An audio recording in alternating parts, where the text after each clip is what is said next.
Welcome to Real People, Real Life. Welcome back to Real People, Real Life.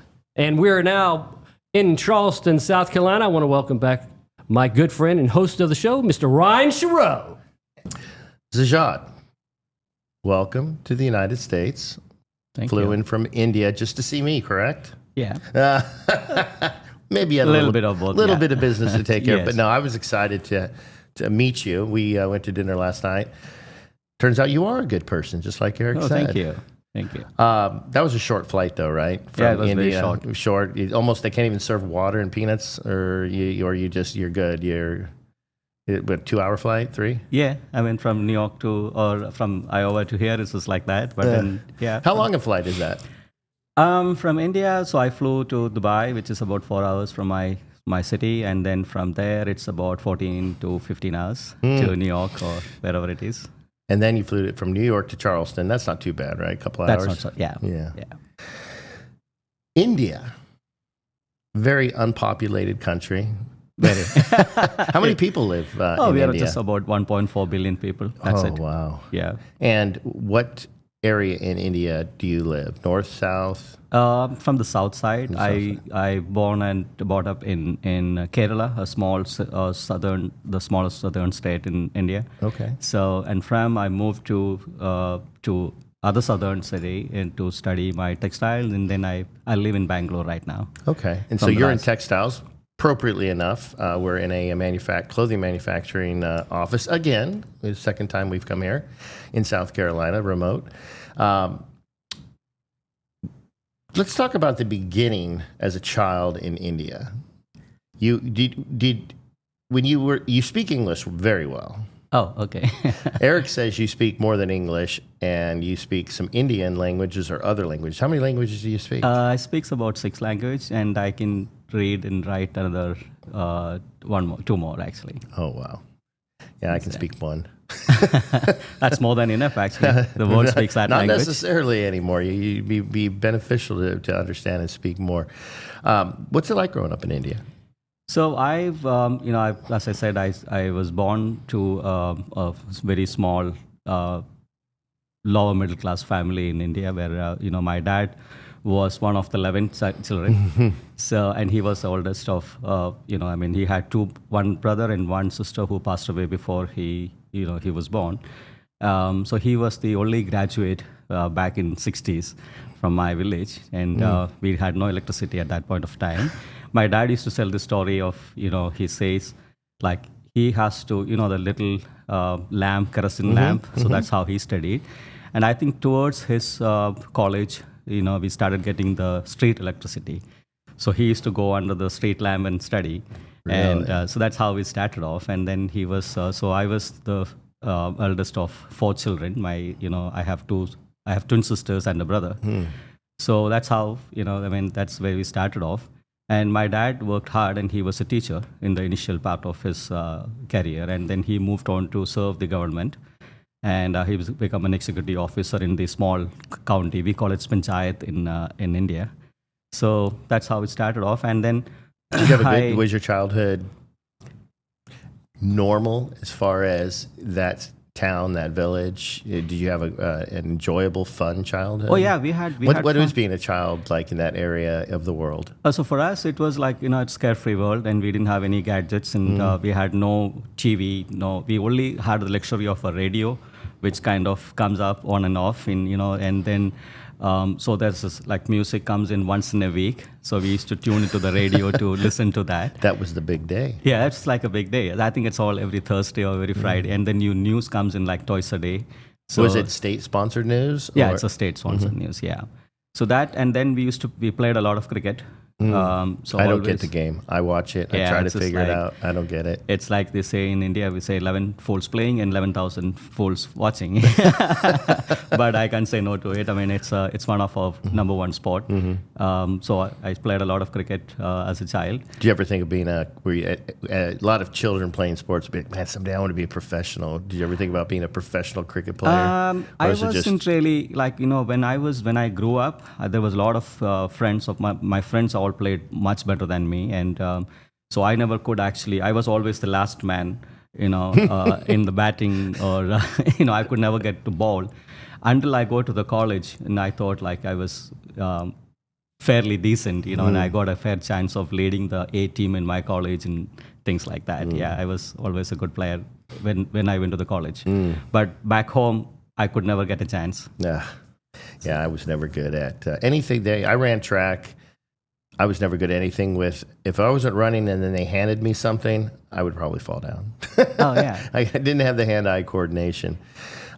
So growing up in India, are you taught to, because you speak English well, No. are you taught to speak English like at first grade? I don't know what the grade system is like, but at very first day in school? No. So in India, back then, I've studied in Malayalam medium. That's my mother tongue, is Malayalam. So we don't have the English teaching until 4th grade. So in 4th grade, they'll start teaching you the alphabets A, B, C, D, and they say A for apple, B for ball, and things like that. So your exams are never written. So the first two sections, they will ask you, what's your name? Oh, my name is Zajjad, and that's how you start doing it. And so you learn until 10th grade to read and write, never speak. So when I finished my 12th grade, and then I went to do my, my textile. The medium was English. So, but you just barely understand. You have to start writing, things like that. So yeah, writing is much different than speaking. I think it's other way around for us. The same thing. Even like Hindi, our national language, where majority of the Indians speak. You read and you learn to read and write, but you don't speak. So. But it's handy when you are able to probably understand things like that. So I haven't spoken English until 21. So during my college, we kind of speak broken English, and there's never proper grammatical, this thing.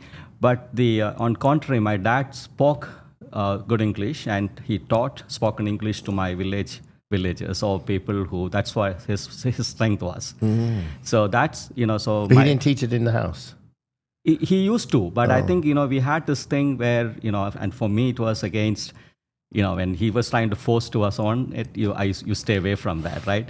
Until I realized, when I went to work in Mumbai, that was my first, out of home after college. What was your job in Mumbai? Oh, I started, so I went to Mumbai. It was like a 3-day train journey from my village to Mumbai. First time in a big city. And I had a friend who used to be in my school, and he invited me to find a job in there. So I went there, and I still remember the day. It's 4:00 in the morning, and I get there. I wasn't sure that he's going to pick me up from the station. You've never been to a big city. I've never been to a big city. Couldn't speak English or Hindi. Hindi is the language in that part of the world speak. So basically, going to another country.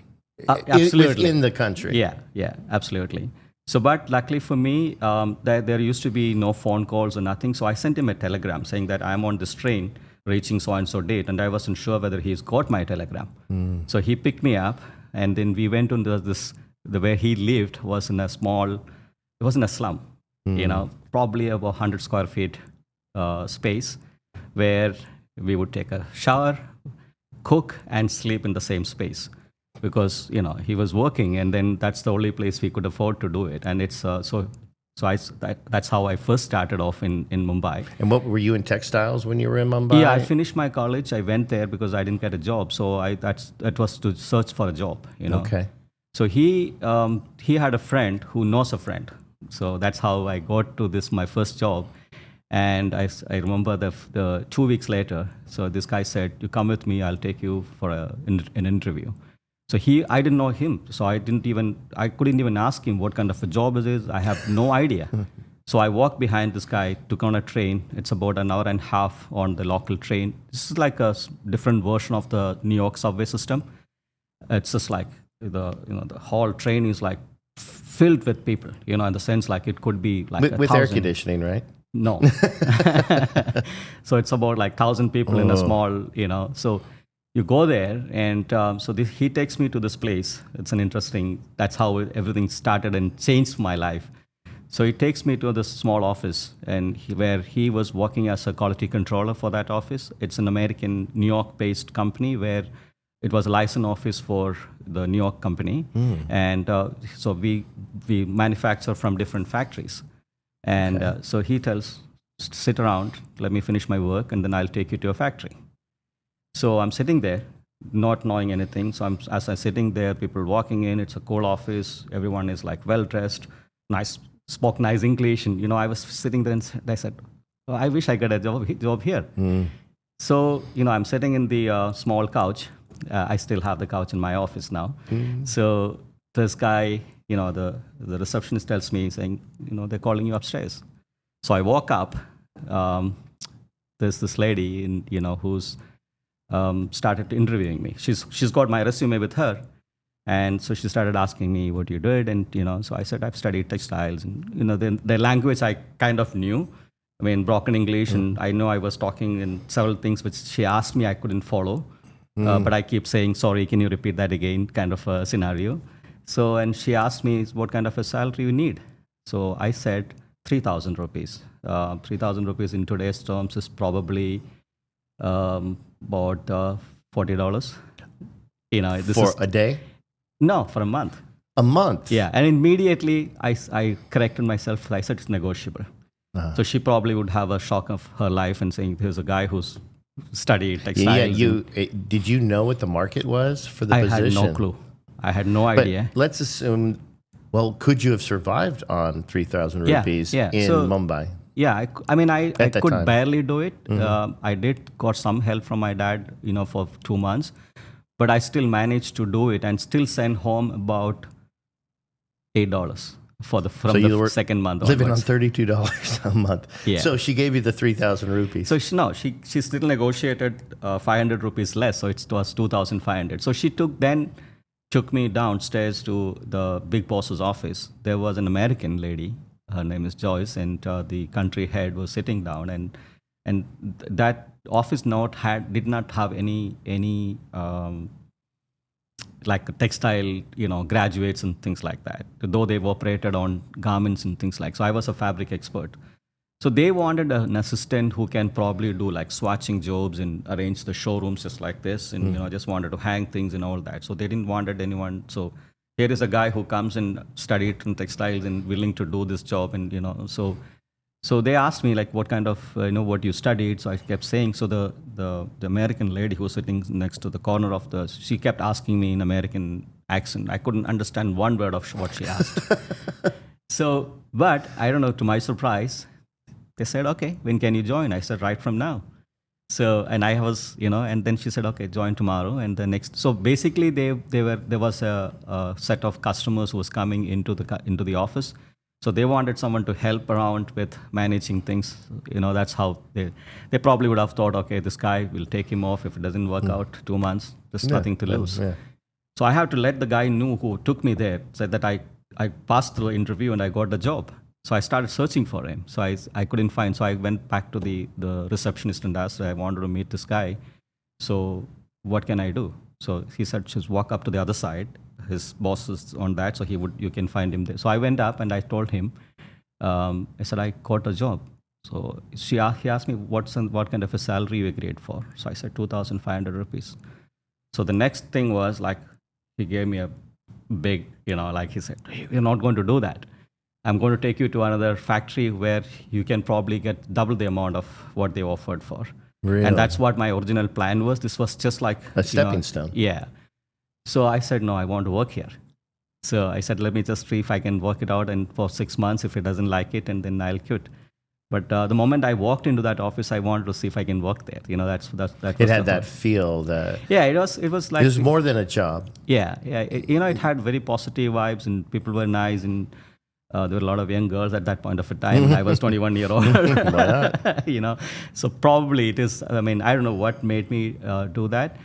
So, and he got upset with me and he said, do whatever you want to do it. And, that's your decision. It's up to you and you're going to regret it. So that's what he said. So I started off, I was a laughing stone for a lot of people because I couldn't speak English. My accent was very different. Did most of the company speak English as the primary language? Yeah, that was the primary language. And everyone come from a very different background there. And then we used to work with the US office. So they made sure that people who speak on the front line, they can't speak English, write, or because they had to write faxes during those days. There was no email system, so you have to write faxes and things like that. So, but for me, I was never going to be in the front line for them, so it didn't matter for them, So that's how I got started off, and initially everything was like whatever I say, they don't understand. What they say, I don't understand. I can't make a conversation with them, so I have to literally, if I need to speak to my boss, I have to first start framing words in my mind, and I can just go speak only that much and come back and sit, because they won't. I can't. If she asks me something else, I would understand. I can't, reply it back. I actually get that because my wife speaks Spanish, and I understand a lot of Spanish, but I cannot have a conversation. Yeah. So I can understand when she's talking to people. I can read a lot of it, but if we were to have a conversation, you ask me a question, I can formulate an answer that you would understand, and then if you came right back at me again, I'd be like, I don't know. yeah, that's similar situation for me. So, but then it was a challenge for me to learn the language. So I started listening to people, picking up small little bit of vocabulary here and there, starting to apply that, and starting to read newspaper, read any books I can get it, those kind of things. So that's how I took it on me to I just wanted to make sure, that I learn, and I wanted to be like one of them. Well, you did good. Yeah, I hope so. I mean, I still have problems in, I have problems speaking English. Actually, you got English, but then you got 7 others too. I don't know how your brain. I speak my mother tongue, which is Malayalam, which is easy for me. I can read, write, speak, and then I speak Tamil, which is another South Indian language. Then I speak Telugu, which is where I studied. I speak a little bit of Kannada, which is where where I'm based right now, and I speak Hindi, and I can understand a little bit of Arabic. So, the Indian languages, are they similar enough? No. So they're totally different languages. Yeah. So it's very different. So each dialects are different. Some words are in certain languages are common, but it's very different meanings. So, but it's completely different to each other. So how would you say hello in each of the Indian languages you know? Hello is hello for every day. Really? Hey, I speak 6 different Indian languages. Yeah. I know. I think that's an interesting question. I never thought about it. They say hello? We say hello to everyone. I mean, we do that. Well, look at that. I can say I know hello in 6 different English. Yeah, like for example, good morning is good morning for us. I mean, we don't say in Malayalam like Shobhadinam or I mean, it's the same thing. So I mean, but in these days, it's a lot of English has been used. My office has common language. We all speak English.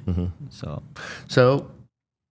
we went in there, got this job, 2,500 rupees, which is now about $35 a month. Yeah, you're still sending $8 a month to the family.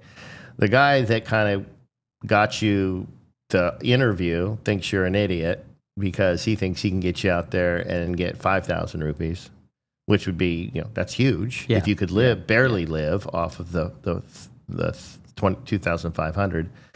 But you had the vibe, you stayed. How long did you stay? So this was my only job who I worked for. I mean, so I started in 95, with that, and then I grew up. So here is an interesting thing. So every opportunity I got, I worked hard for it, So the third month, they sent me down south to look after some developments and things like that. So, and I think I did good. They gave me a raise for 1,000 rupees in the third month. So from 2,500, I went to 3,500 in the third month. And I was so naive, and I called up. I still remember the boss called me and said, she called me. I mean, the country head, she passed away, and she called me. She used to call me son, like in Hindi, beta, So she said, beta, I'm giving you another 1,000 rupees raise. So I was so innocent, I didn't even know that. I thought like she was going to give me a token of appreciation for what I did. So I asked her, I said, is it going to be just one time, or will I get this? Like a bonus. I was so innocent that way. So she said, she laughed and she said, you're going to be. What is that, another like $8? Yeah. So then in the 7th month. And this is in 95. 95. I mean, 95, I think, let's see, I can think about this. So in 89, the minimum wage was $3.85 an hour. And Wow. in 90, it went to, I believe, $4.25 an hour. Interesting. Yeah, but I was happy. I was happy and content. I mean, the only idea was not to depend on the parents to make your living. And so that was nice. And, I still today, I follow the principle of, every salary I get, and I, just part of that goes to my mom, or my dad is no more. So, but it still happens that way. And so you're smart and generous. We'll get into that. We were talking about that a little bit this morning. I like the idea that you still have this couch. How did that come to be? That the couch you sat down on, you said, "Okay, I'm leaving the company now. I'm taking the couch with me." So I think it's all destiny. I think I always stayed very close to people from day one. I think whoever I met, and I'm very loyal to people. And the friend who gave me an opportunity to move down to Bombay, and gave me a place to stay for the first time. To the guy who actually took me to find the job. He, a few years later, he came to work for me for several years. Mm-hmm. So those kind of things. And the person, she lives in New Jersey now. The person, the first time, she gave me an opportunity to push me into the front line and recommended me, saying that this guy could probably do the jobs, and so send him down south to supervise this particular project. So all of them are still big part of my life, and I always stay close to them, and things like that. So yeah, it's just, and so the couch thing happened. So when I first wanted to start, so in 2000, the company moved its headquarters from India, an Indian headquarters, to Bangalore from Mumbai. So by then I become a big part of the company, and the bosses in New York, kind of knew my strength and potential. So they made me stay close to, their, part of their daily jobs and things like that. So they offered me to move down to Bangalore. I wanted to do that because my parents, my dad was retired, and I wanted to get close to my family. So this was going closer. Yeah, so it's much more easier. So rather than like 2 days on a train, I could probably get to my parents overnight. So that was one of my, and plus I think, being from South, and I always had my, back home I had a slightly bigger house, and we had my own room. And in Mumbai, you sleep with 7 other people in 100 square feet, in a room. So you sleep on the floor. There are 7 of them sharing the room. It was like different things for me, and I thought it was always like it was time for. By then I was 26, and I thought I wanted to start building a little bit of my life, and starting to plan my. So that's how I got in. I got an opportunity to actually move up in the career. So that's how I moved to Bangalore. So in 2000, I moved to Bangalore, and in 2002, I thought, okay, probably it's time for me to do something, and then it just came from a spark. I never intended to do business, and a friend of mine inspired me and said, hey, you should do something about this, you're so good at doing things, and a couple of other friends, he kind of inspired me to do something. So the business really started off to help someone, a roommate of mine who was in Mumbai with me, who was a graduate in textile school, wasn't doing well. So when one of my trips down south with one of the factories, I met him, and he said, I'm doing so bad here, and I wanted to get out of this place and come to a big city. So then, but this is the same company, right? Yeah, I was still with the same company. But you just when you say you were doing bad, is that you were financially? He was doing. He was. Yeah. I apologize. So I was actually doing. By then I almost rose to the number 4 in the company. So from in 6 years, and by the time I quit in the 7th year, I was the number 2 highly paid employee in India. How much? 4,000 rupees?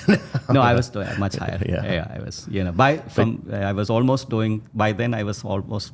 In today's world, it's probably more than $1,000. Back then in 2002, so that big was difference than 40. Absolutely. So that's how my company. But through hard work, I love the dedication. No, they gave me my first chance at this job. Plus, I like the atmosphere. Your friend or the guy says you're a fool. You make double. No, I'm going to do my thing, and in 6 years, you rise to number 4 in the company by not chasing the dollar or the rupee. Absolutely. By not chasing the rupee. Yeah. But the idea is, look, I want to make a difference in the company.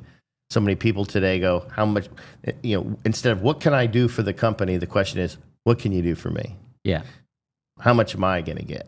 What are my benefits? What are these? And, and those, they're out there, but it's the wrong attitude.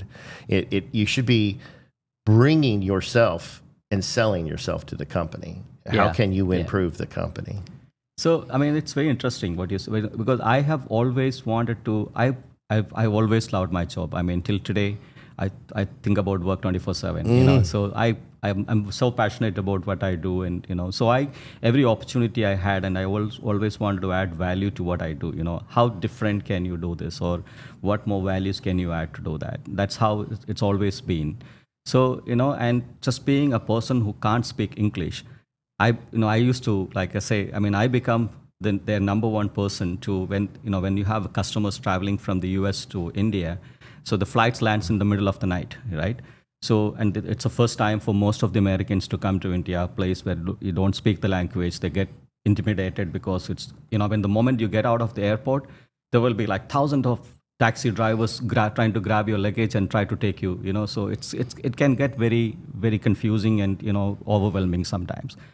So the boss so they used to send me down to the airport to pick those customers. So I used to stand there with the names of the customers, say, so you went along from with no English to the guy who speaks the English for the American so the next customers. morning when you walk in there for the meetings, I would be their best friend. So I used to be like a company ambassador trying to, That's a great way, though, because, the travel and all this, and then you're going to a company, and then there's a friendly face. Somebody that welcomed you, and then all of a sudden you also, not only is he a friendly face, but he's just not the driver. Yeah. He's actually kind of high up in the company. Yes, that's pretty great. Yeah. That would be fantastic. What a great way to be introduced. That would be fantastic. So it was so nice to, so all that. So just back to the couch story. So when I, in 2002, when I said I wanted to do something, and I, my theory even till today, whoever I work with, I wanted to make sure that I'm indispensable, right? I tried to make them dependent on me.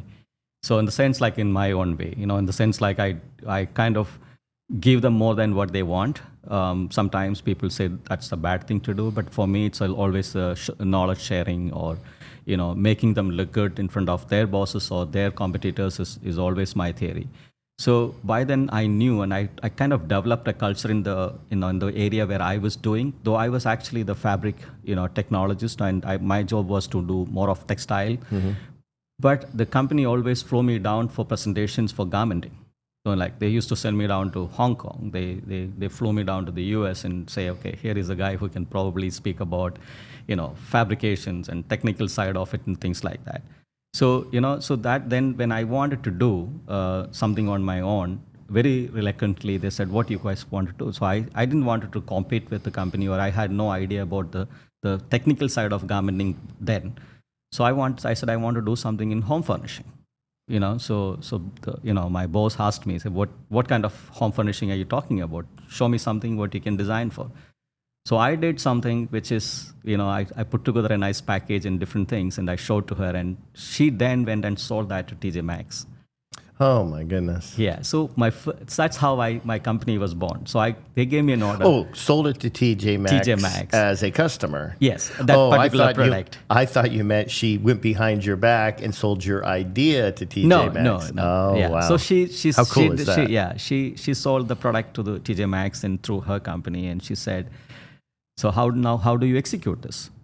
So that's how, and I said, okay, I said, you have to give me a letter of credit. So she gave me a letter of credit for $200,000. Then that was my first order. So the company believed in me. She gave me an order. So oh my goodness. Yeah. From make it excuse me, making it oh my goodness. So from making $1,000 a month to being trusted so much that they give you a line of credit for $200,000. Yeah. Wow. But if you were a dishonest man, you could just take that money and run and live forever. So that's how the Scottic design was born. And And what is the name of the company again? Scottic Designs. Excellent. Yeah. Okay.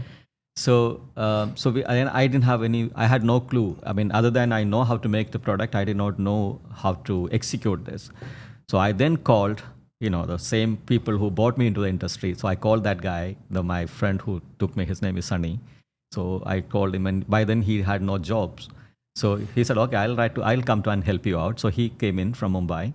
Then a couple of other senior persons by then who retired came and joined me. Really? They came out of retirement. Yeah. So they came and joined me, and they executed it for me.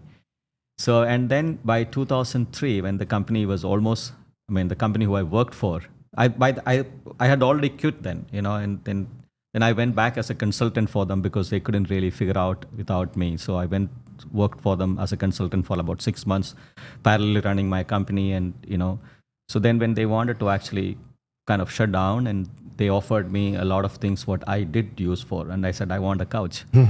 So they gave me a couch, and they gave me like a grid which I still have in the office.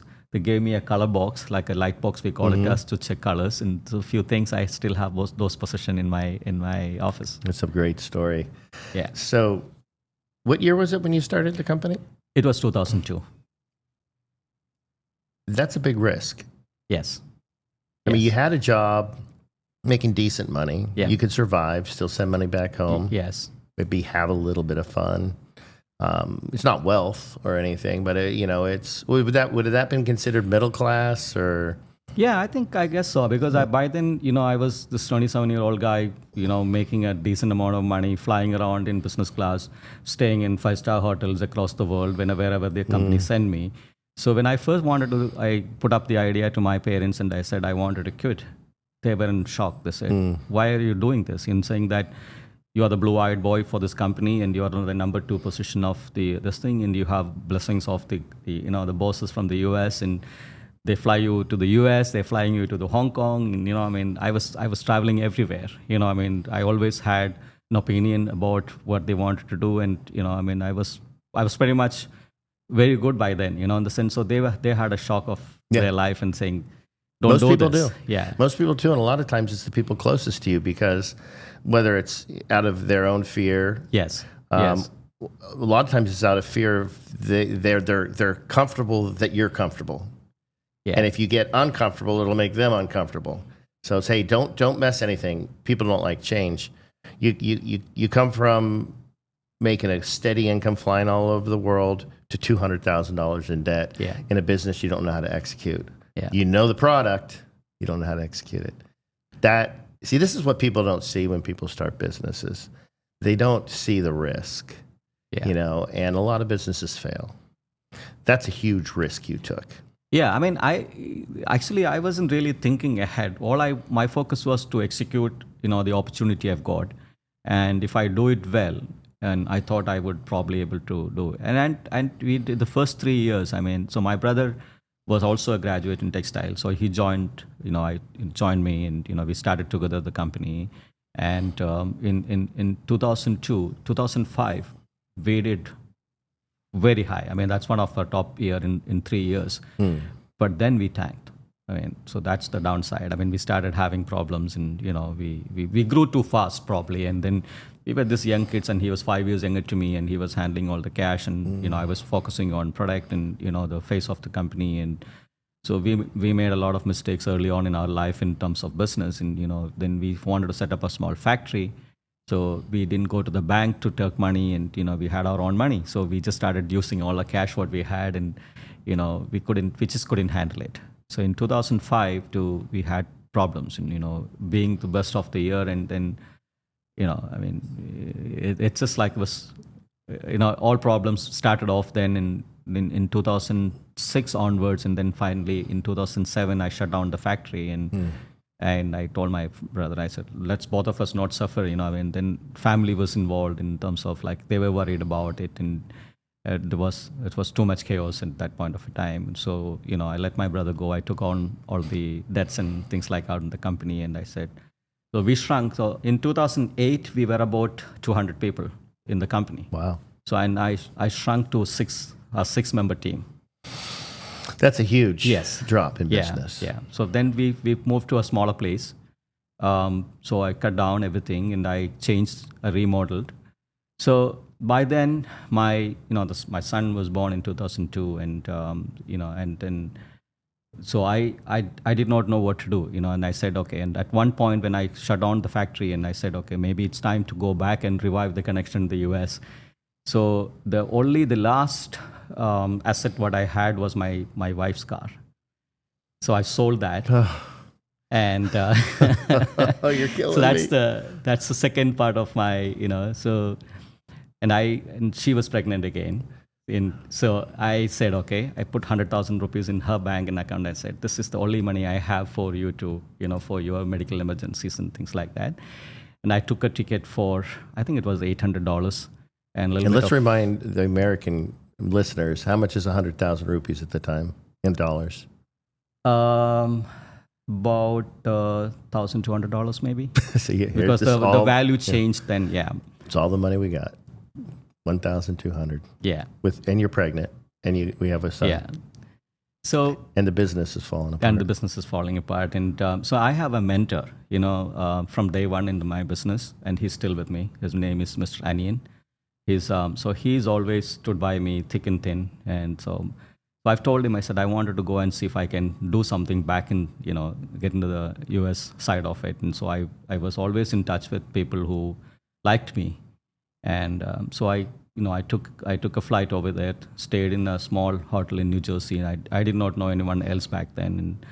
And about 6 days later, didn't go anywhere. I couldn't get the contacts I could establish and all that. So I still remember, in New York, you get this quarter, you put the quarter and you dial the coins. And so I spoke to one of my, person, her name is Cheryl. She's still in touch with me. And, so she said, why don't you call this man Peter Moy? I met him once before, and I helped him a little bit on his side of the business when he had some issues and all that. And so he said, why don't you just speak to him? So I tried to call him every single day the day I landed. And if I'm going back tomorrow, I said one last attempt, because I couldn't have the money to change my flights or anything, right? So I said, hey, Pete, he picked up the phone. He had a cell phone by then. He said, so he calls me Jazz because he couldn't pronounce my name Zajjad. So like you and Eric call me Z. They call me Jazz. He's a very huge guy, and he always had a very, hey Jazz, why don't you get here? In a different voice. So I walk up to the office and I said, things changed again. He said, he always had high regards for me because whatever the little bit of help I did for, in terms of work. So he said, when are you going back? And I said, I'm leaving tomorrow. So he said, you need to stay for another 2 days. So I'm going to put together this package for me, and I'm working with Harley Davidson. They like my product, and I want you to work with me on this. So, I couldn't say that I have no money to extend my trip. And, so I called back Cheryl and I said, what do I do? She said, you have to do something to stay back. And, so somehow I managed to extend the hotel for 2 days and changed my ticket. I called back and my mentor, and I said, listen, you need to change my ticket for 2 more days, and this could be something for us. So he gave me, he gave me all the artworks, and so I went back. I flew back with it, and it was literally 2 weeks. He said, I have a show coming up in Las Vegas. Really? My designers are working on their product. I want you to come up with your iterations of this, right? I want you to do what the designer's asking for it, but I'm giving you a free hand to see what you can come up with differently. So you don't actually have a deal. You have an opportunity. I just had an opportunity. There's nothing promises, nothing happens. They were already doing with their sources. They're just trying to just test me out of India. That's all they did. So I went back. I took, and I said again, I had to go down to the factories. I stayed in the factories for the next 12 days. Got this line developed. So now how do I do it? It was like just 3 days before the Las Vegas show. So I called him back and I said, listen, I have the products getting ready. And if I ship it, you won't get it. He said, you fly down with the product and I'll pay you for your flights. So I flew back with the line in 2.5 weeks later. And so the flights were all booked. So I walk into the office. I started opening.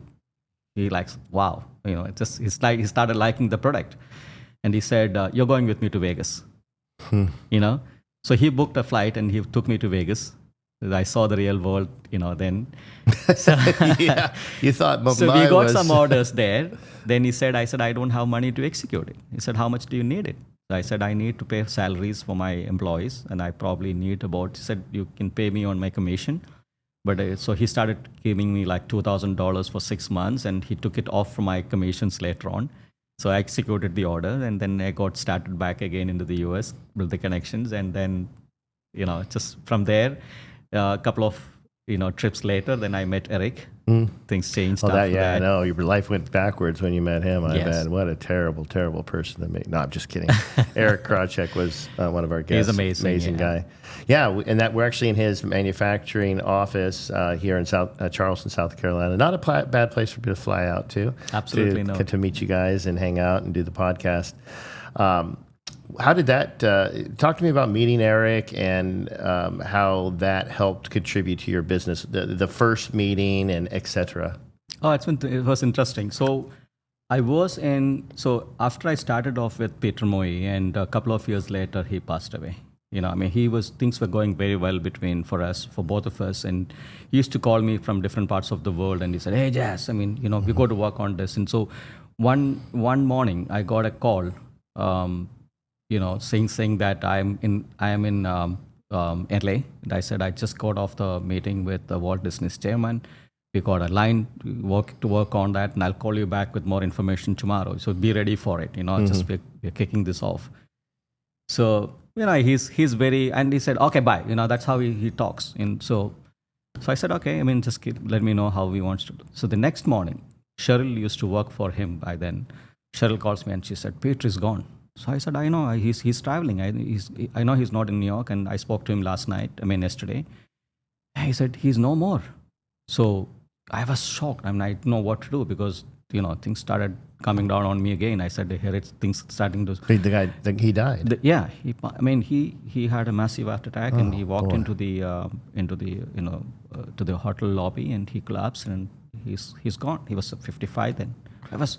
Oh my goodness. Yeah, I was like, I still have goosebumps, and he's the one who actually kind of put me back into the map and brought me back into it, and nice guy, and people used to love him for things, and used to fly into India, bring gifts for my kids, and like very uncanny way of touching people's life.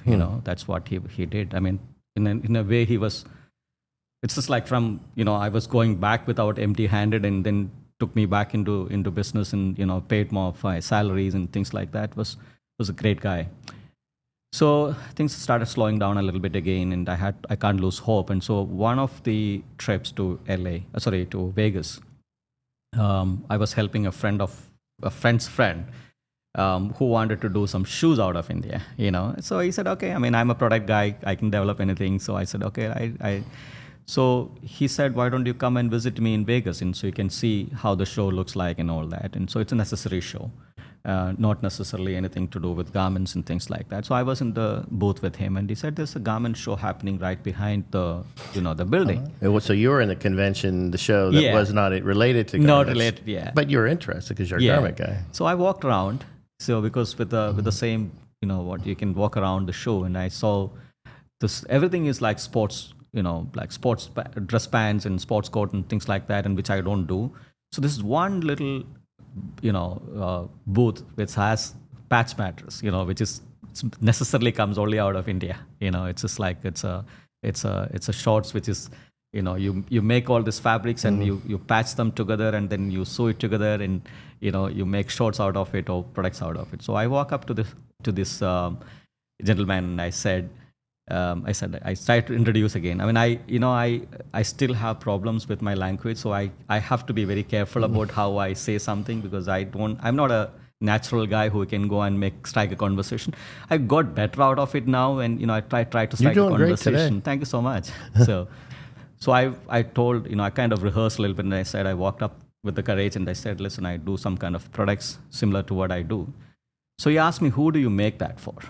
Eric wasn't there in the booth at that point of a time. His person, who used to handle his sales, his name is Shane.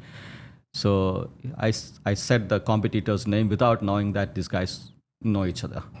Okay. So immediately his reaction was, you are the guy I was looking for. Really? Yeah. So he said, so the next thing he said, hang on. And he picks up the phone, gets to Eric and said, Eric, hey, there's a gentleman from here from India. You might be interested to see him. So Eric walks in, doesn't ask any questions. He asked me which part of India you're from. He's familiar with So, the yeah. different factories. Yeah, so I had no clue what kind of question is that, I said, and then I was kind of taken back and I don't know what to answer. His next question came, he said, if you say you're from the north, I've been looking for an Indian from the north of India. So no, I said, okay, then I sensed that there could be something in there. And I said, I said, luckily I'm from the south. So, and I didn't realize that Eric is also from the south of it. I mean, no offense to people from different part of that, I'm just. But he was familiar with the factories in the south. So then we got into a conversation. And so he said, what do you have? I mean, what kind of product do you make for, the other guy? So, and I put him in the map initially. I mean, he wasn't the guy who was, so it's all destiny, it's all karma, you call it as, right? So I was trying to get away from that person because, his communication was very different. He used to abuse on the email, he used bad words on the emails. And you use things for fun, but you can't just use it on official language, certain Correct. things. So I always had this feeling It's that. demeaning also if he's doing that to the people that are actually manufacturing the product for him. And that's not a good relationship. Yeah, I mean, I'd say people all have different words of communicating, it's just like I have no offense for people. I mean, in friends, you always use like, Yeah, that's different. That's different. We call that busting balls, and that's fun. But Yeah. in business, there's a level of respect and relationship building that you must have. This person wasn't a good person. So he used to like, I'm necessarily a sourcing company, people comes through us to get to the other side of it. So if I take him to a factory, that person used to just try to establish a direct contact and all this. I always was insecure about it. And then I'd go to a point where he hasn't started paying back, and so I wanted to get away from him. So that's when, so I got into, and I started showing some product and we hit it off instantly, and then a season later, Eric started coming to India. And then, earlier this morning we were talking about, the manufacturers, stealing product and all that. So in the last 14 years, and I haven't gone to any of his competitors, and I haven't, even though I had opportunity to work with people in the similar businesses on doing, so I have not done any men's product for anyone else, whether it was good or bad.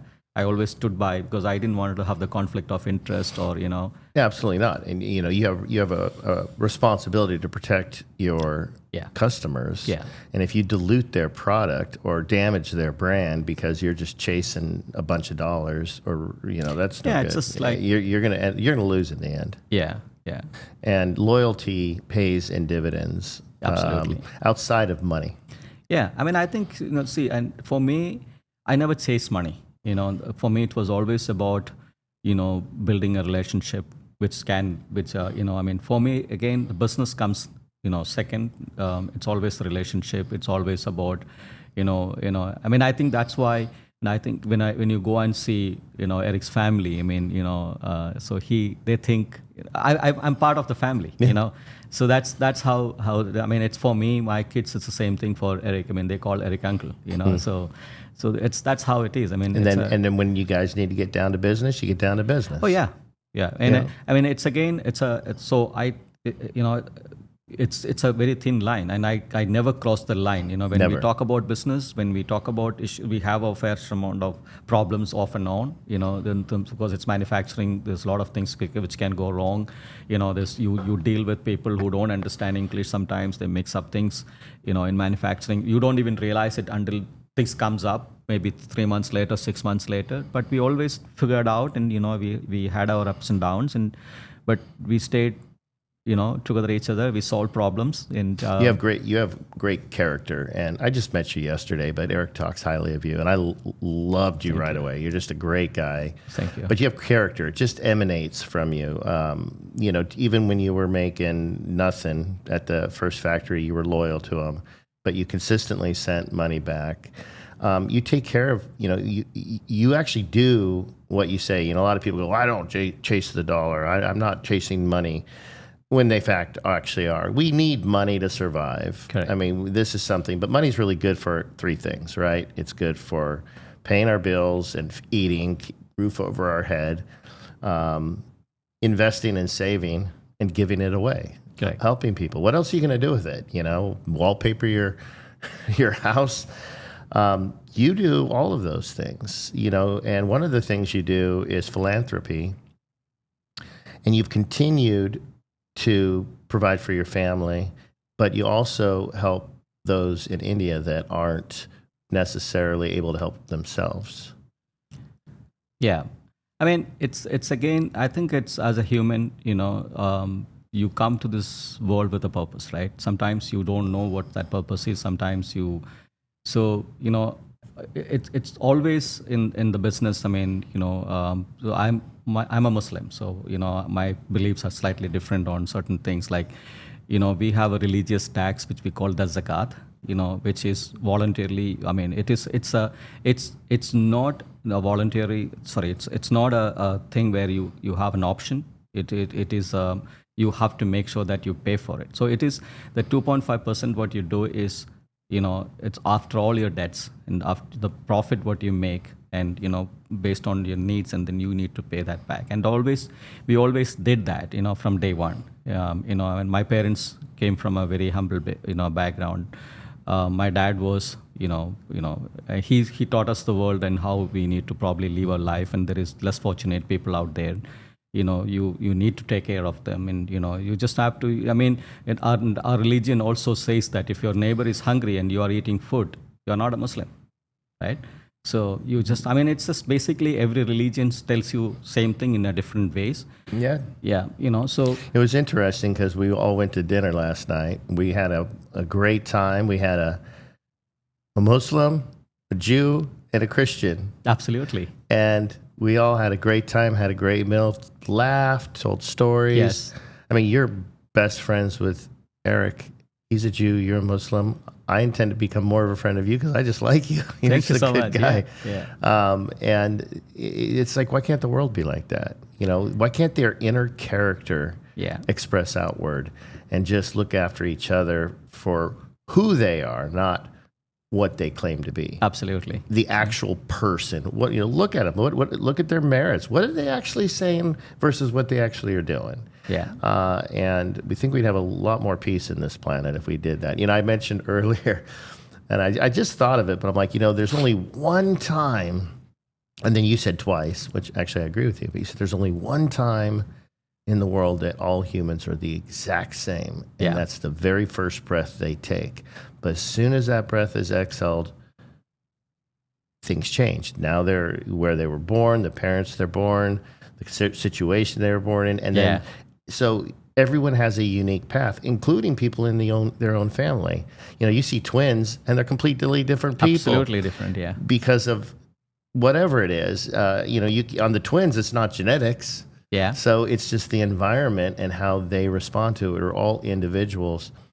We need to hold people accountable for the person and their actions and who they become, and literally judge people by what they do and not just by what they say. You had a dream with this business to someday get to New York. Yeah. And Eric mentioned it to me just before we got onto the podcast, but did that dream ever come true? Yes, absolutely. Very, very recently, actually. I mean, it's just like, so the first time when my first trip to New York was 1999, with the company. And the moment I stepped into this land and I said, okay, one day I wanted to have an office here, just like the way, my company who I used to work for had it, Mm-hmm. I mean, by then I didn't have a sense of like saying that, okay, maybe I didn't have a business idea, but then I wanted to have some, to be associated with. New York is like a bigger, better version of Mumbai, where I first started my life. It's the chaos kind of excites me, and the kind of like my family always like jokes about it. New York is your second home, and recently my family was here for the first time. My wife and my youngest son, my older one was always here. He went to the college here, so he came for the graduation. So it was first time.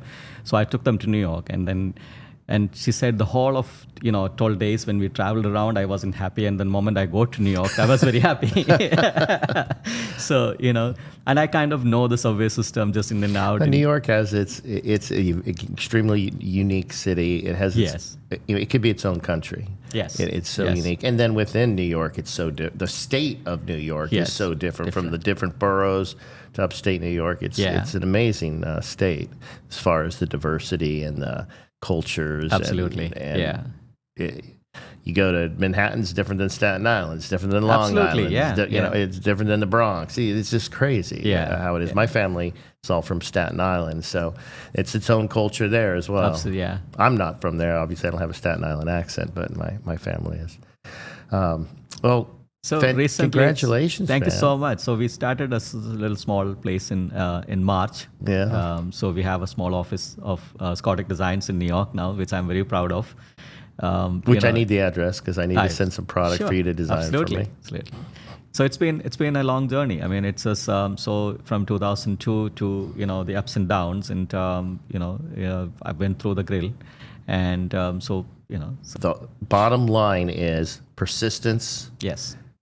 Willing to do the hard work, negotiating the ups and downs of business. So many people that don't understand business just think, oh, you own your own business? You're rich. No. Nope. That's not. As a matter of fact, when you started your business, you were in debt $200,000. Yeah. Yes, absolutely. You were literally broke. Yes. And there is no linear line in most businesses. It's a roller coaster. Absolutely. And there's only so much you can control. You can't control the economy. You can't control your own customers going bankrupt. Yeah. We've had that happen to us, where we put a lot of money into a company and that they owe us, or that they owe us, and next thing you know, sorry, gone. You lose hundreds of thousands of dollars, and there's nothing you can do about it. And if you ever do get paid, pennies on the dollar. Yeah, absolutely. Most people don't see the whole story. And this is why I like having people on like you, taking the 3-day train to a city you've never been to, on the advice of a person to potentially find a job, to eventually get the job, and then told you're an idiot for taking the job because it was too little. And staying at that one company, learning all that you learned, yes, and saying, I'm then going to go out and do this on my own. And success. Yeah, absolutely. It's a great success story. Thank you so much. Z, thank you for coming. Thank you so much. This is a lot of fun. It's an honor to be here with you. When I go to India, sure, I'll make sure you pick me up at the airport. You're already successful, yeah. All right, thank you so much. Thank you so much. You've been listening to Real People, Real Life. Our passion is to have real conversations with real people who've made it. Real people who've made it, who did it on their own terms. We'll be back soon, but in the meantime, catch us on Twitter or X at RPRL Podcast and on YouTube at Real People, Real Life Podcast.